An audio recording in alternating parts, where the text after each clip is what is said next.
Halo semua, kembali lagi bersama saya, Bang Pengangguran. Kali ini Bang Pengangguran akan menghibur kalian dengan film yang sangat seru. Pasti kebanyakan dari kalian sudah menonton film ini. Pasti dong, karena film ini pernah tayang di RCTI pada masa itu. Tidak cuma di RCTI, semua di stasiun TV hampir tayang. Dan film ini pun berjudul Alien vs Predator. Film satu ini rilis pada tahun 2004 dengan cerita dan adegan yang menegangkan membuat kita bakal betah menontonnya. Di mana film satu ini menceritakan tentang para ilmuwan yang terjebak di sebuah tempat dipenuhi dengan alien yang membuat kita penasaran apakah para ilmuwan ini akan selamat dengan alien yang bisa menghilang-hilang. Bagaimana tus? Yang tahu? Kalian yang asik mikir Bang Pengangguran bahasa apa sih? Ya udah, langsung saja kita masuk ke alur cerita filmnya. Apa tuh di bawah yang berwarna merah dengan tulisan subscribe? Coba deh kalian pencet, siapa tahu keluar koin, siapa tahu guys. Oke lah, lepas koplin dan gaskan.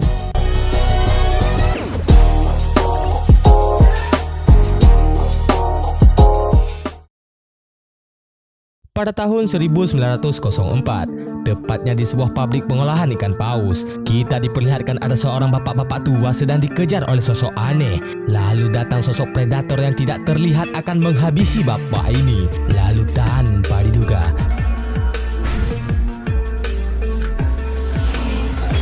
muncul alien menyerang predator.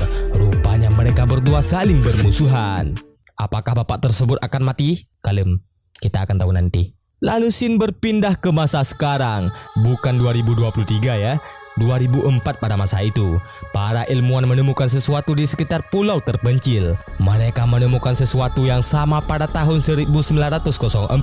Seorang penjelajah yang bernama Alexa sedang berada di Nepal.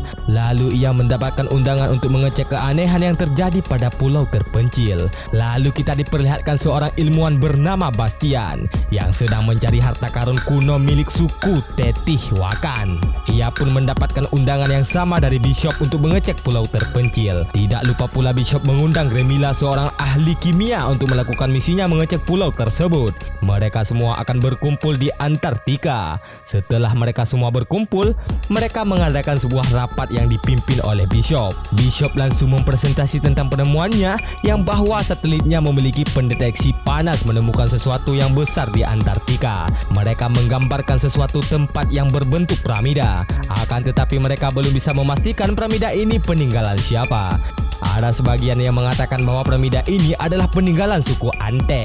Ada juga yang mengatakan itu adalah peninggalan suku Kamboja. Ada juga yang mengatakan peninggalan manusia kuno. De Rosa mengakui kalau semua itu adalah peninggalan 3 suku, yaitu Kamboja, Mesir, dan Ante.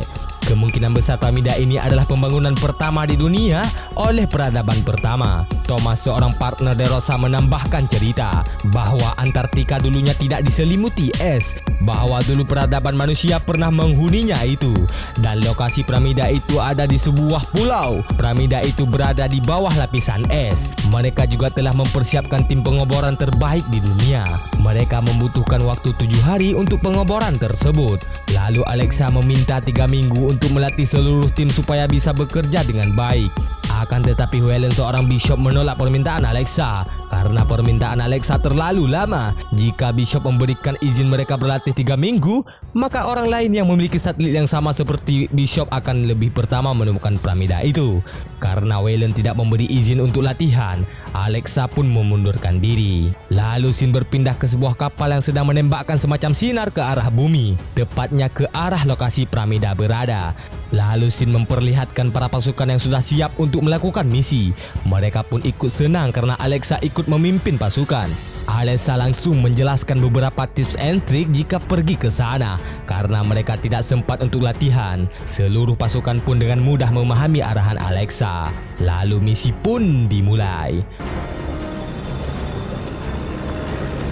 Mereka langsung menggunakan mobil es untuk menuju ke lokasi pengoboran. Bastian yang satu mobil dengan Alexa, ia pun mulai curhat tentang masa kecilnya di Italia. Pada saat mereka masih kecil, mereka menganggap bulan yang besar adalah bulan pemburu. Setelah mereka selesai curhat-curhat dan berbagi gosip, Pada akhirnya mereka pun tiba di lokasi. Bisa kita lihat piramida ini adalah sebuah pabrik yang sudah lama mati. Lalu mereka menyuruh beberapa anggota untuk membangun camp dan memulai pengoboran. Dan beberapa tim peneliti mulai mengecek keadaan. Tanpa diduga, mereka menemukan sebuah lubang yang sangat besar. Lubang tersebut sangatlah dalam. Seluruh pasukan pun sangat bingung. Saat mereka mengecek, lubang tersebut berasal dari langit. Tentu saja lubang tersebut adalah sebuah tembakan sinar dari kapal predator pada malam itu. Tanpa pikir di dalam ada kuntilanak atau tidak, Bishop langsung memerintahkan beberapa anggota untuk turun ke dalam lubang supaya mereka bisa memastikan apakah sudah ada orang lain yang mendahuluinya. Ketika sedang melakukan penelitian, Alexa tidak sengaja melihat Bishop yang batuk-batuk dalam sebuah mobil. Alexa langsung menyarankan Bishop untuk tidak ikut saja karena kondisi Bishop sedang tidak baik-baik saja. Alexa pun berjanji akan memberikan laporan setiap jamnya. Akan tetapi, Bishop menolak karena ia sangat ingin melihat sendiri tentang piramida itu. Dan hal ini akan dicatat sebagai sejarah besar yang ditemukannya. Tidak lama kemudian persiapan pun sudah selesai. Mereka mulai turun dengan tali menuju ke bawah lubang. Sial sekali. Tiba-tiba badai datang dan alat yang mereka gunakan mengalami gangguan. Kabel Bishop pun terlepas, ia pun hampir saja ganti alam. Syukur saja ada Alexa menangkap Bishop. Oh, rupanya badai tersebut disebabkan kapal besar predator yang berada di atas mereka. Beberapa predator pun diturunkan. Kapal tersebut tidak terlihat karena dalam keadaan mode stealth, sama seperti mode kamuflasenya predator. Di dalam lubang, mereka di sana belum menemukan tanda apapun. Mereka pun menduga belum ada tim lain yang sampai ke bawah ini. Mereka pun mulai menyalakan cahaya. Betapa kagetnya mereka saat melihat wujud piramida itu benar-benar ada. Mereka pun mulai masuk ke dalam. Di dalam mereka mulai menemukan beberapa simbol tentang pertarungan alien versus predator. Namun sial sekali, mereka belum mengetahui tentang alien dan predator. Namun tanpa sengaja, mereka menginjak tombol pemanas. Hal itu pun membuat piramida yang membeku akan kembali hidup. Di dalam piramida ini ada sosok ratu alien yang sangat besar. Lalu mereka tidak sengaja melihat ada simbol dengan tulisan Mesir kuno. Dari situ mereka mulai percaya terhadap 3 kebudayaan suku itu benar. Setelah mereka menerjemahkannya, mereka pun bingung maksud dari tulisan tersebut, di mana bertulis hanya orang-orang terpilihlah yang bisa masuk. Sementara di luar, sesuatu yang aneh pun terjadi.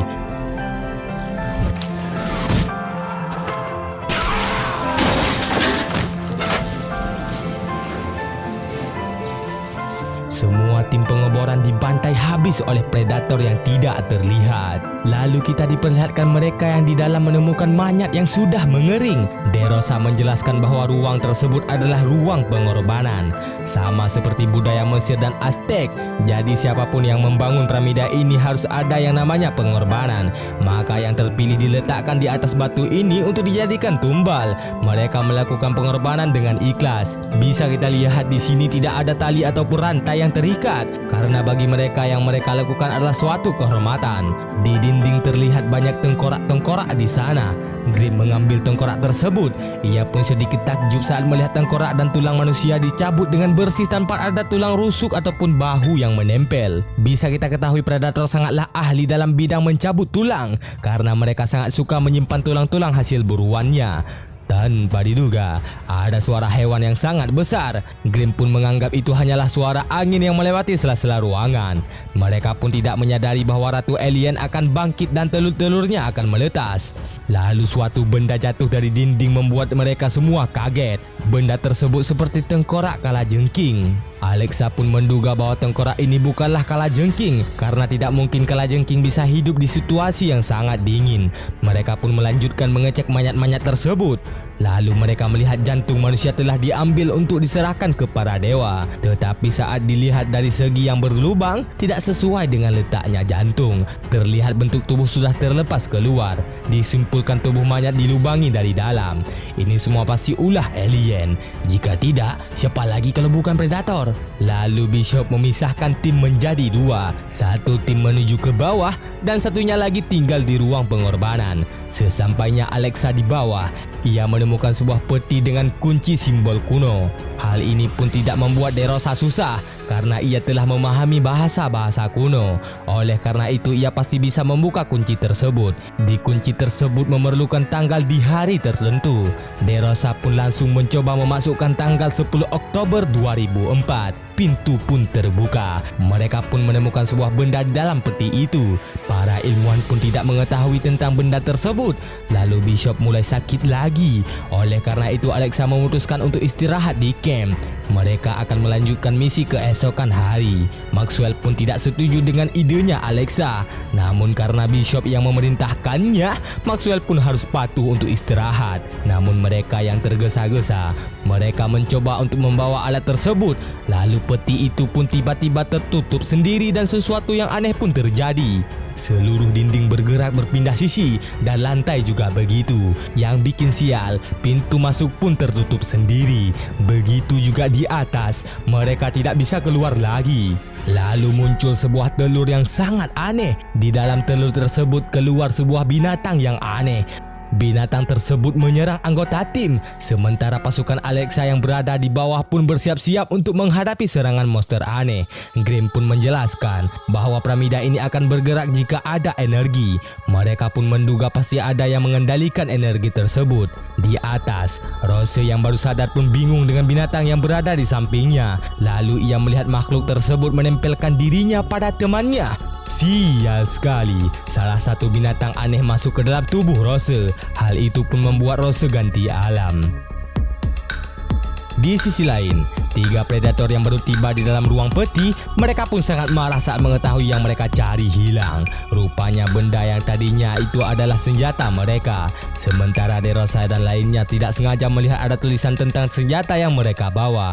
Mereka pun baru sadar bahwa benda yang mereka bawa adalah senjata predator. Tanpa diduga, salah satu predator menyerang tim Alexa. Mereka pun berusaha semaksimal mungkin untuk melawan. Namun tidak semudah itu, karena predator ini memiliki ilmu sihir menghilang. Keadaan pun semakin menjadi-jadi saat lantai dan dinding mulai bergerak berpindah posisi. Maka oleh karena itu, anggota tim pun terpecah belah. Bishop, Alexa, Maxwell dan DeRosa berada di atas, sementara Grimm dan Hayden berada di bawah. Tim Alexa pun panik karena tidak ada dinding yang terbuka. Alexa yang sudah mengecek kapan bergeraknya dinding, ia pun menemukan jalan keluar. Namun jalan yang mereka temukan sangatlah aneh. Mereka pun masuk ke jalan tersebut. Tanpa mereka sadari, itu adalah jalan Xenomorph.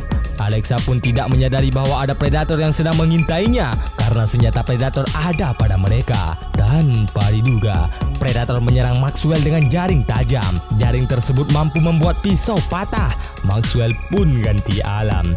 Lalu datang alien Xenomorph menyerang salah satu predator. Satu predatornya lagi ngamuk melawan alien ini. Mereka pun adu mekanik di sana.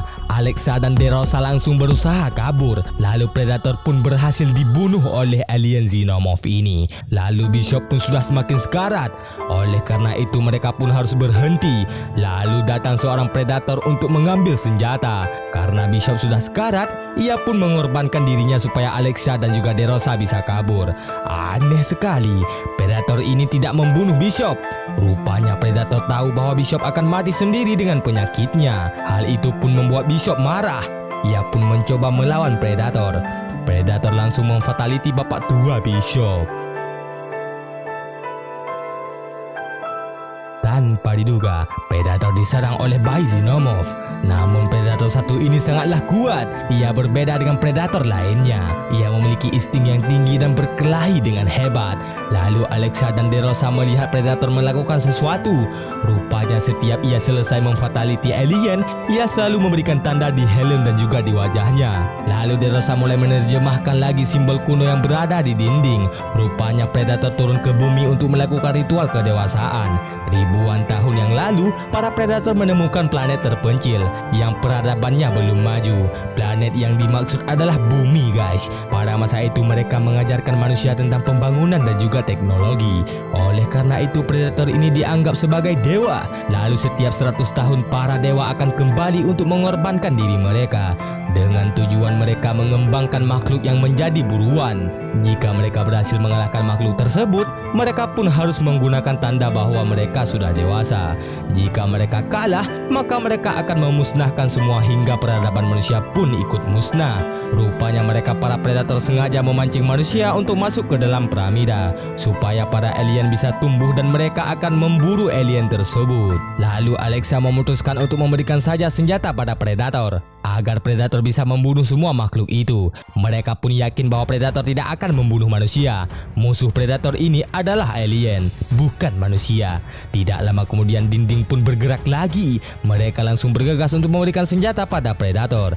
Namun sial sekali, salah satu alien pun berhasil menculik DeRosa. Terlihat Alexa pun mulai pasrah dengan keadaan. Lalu datang predator yang akan membunuh Alexa. Alexa pun langsung memberikan senjatanya pada predator. Tanpa diduga, alien datang menyerang predator. Tombak predator pun terjatuh di samping Alexa. Alexa langsung mengambil tombak tersebut dan membunuh alien Xenomorph. Beberapa alien pun yang datang harus mundur dengan senjata predator. Lalu untuk tanda terima kasih, predator membuat sebuah alat tempur untuk Alexa, di mana kepala alien dijadikan perisai dan ekornya sebagai pedang. Tidak lama kemudian mereka sampai di ruang pengorbanan.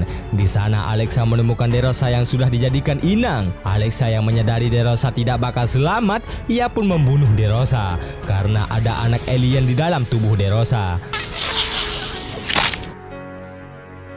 Di sisi lain, sang ratu alien memerintahkan anak-anaknya untuk membuka ikatan rantai pada dirinya. Sang ratu pun kini telah bebas. Sekarang ia akan mencari predator untuk di-fatality.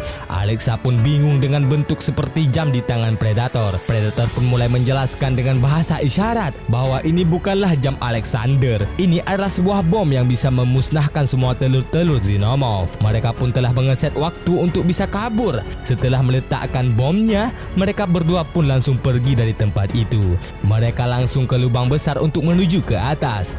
Namun sial sekali, 3 alien datang menyerang mereka.